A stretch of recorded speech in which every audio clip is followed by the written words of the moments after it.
Well, it's the drive of a lifetime. Students at Cal Poly are gearing up for the 2022 Tournament of Roses Parade on New Year's. KSBY's Aaron Faye spoke with the team about the float and the meaning behind the float. Good morning, Aaron. Good morning, Neil. Good morning, Janelle. It's very interesting. It might sound a little bit familiar, this theme, and everybody is super excited for what's going to happen on New Year's.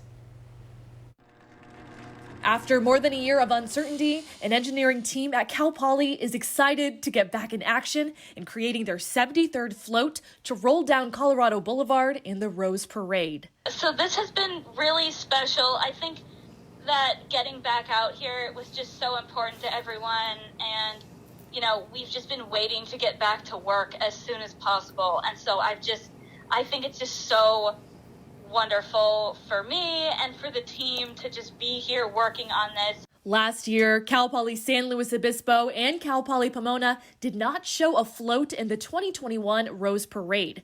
The parade itself was modified because of the COVID-19 pandemic, but there are some firsts on the 2022 float. We're going to have a mechanism that has decorations material flowing through it. So one of the requirements for the parade is that every inch of the float is covered with natural material.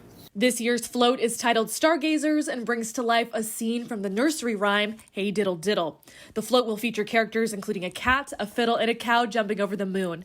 According to plans, the 600-pound cow will jump over a 15-foot moon with a jetpack attached to it. Decorations material is going to be flowing, and that's the jetpack mech in the middle of the float. The team arrived in Pasadena on Monday after driving the float all night. My name is Sam. I'm a senior at Cal Poly Pomona, and I'm the driver of this year's Stargazers float. It feels oddly comfortable. I mean, the biggest thing I've driven before is like a pickup truck. According to the students, around 70 to 80 people worked on the float, and earlier on in the construction, each school worked on half. I've never experienced anything like this before. The float itself this year is on a nursery rhyme, a Hey Diddle Diddle, so the cow jumped over the moon. But we kind of put a Polytechnic twist on that. One of the other moving parts of the float is a lever that crews here in San Luis Obispo worked on at full deployment. The lever makes the float a little bit taller than 25 feet. Neil, Janelle, back to you. All right.